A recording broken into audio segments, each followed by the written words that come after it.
The Mandalorian is all about the Mandalorian. He's a bit like Boba Fett but better. He does bounties and that, and one of his bounties is weird. It turns out it's a baby. Should he shoot the baby or rescue it? He decides to rescue it. But the other bounty hunters come who are a bit like Bosk but better because they do things. But the Mandalorian, whose name is Din, escapes them.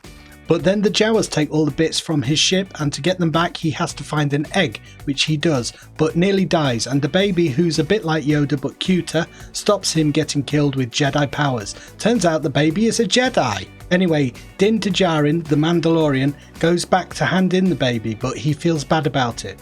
Then he goes to his hideout where there are other Mandalorians, and they all say this is the way. This is the way. This is the way. This is the way. He decides it's best not to sell the kid and steals him back from the baddies, and they go on the run. The rest of the series they are on the run.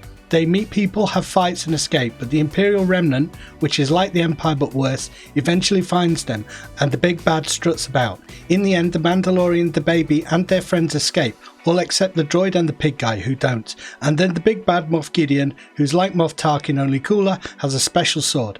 The end. I hope you enjoyed this book report. I would give season 1 of The Mandalorian an A+.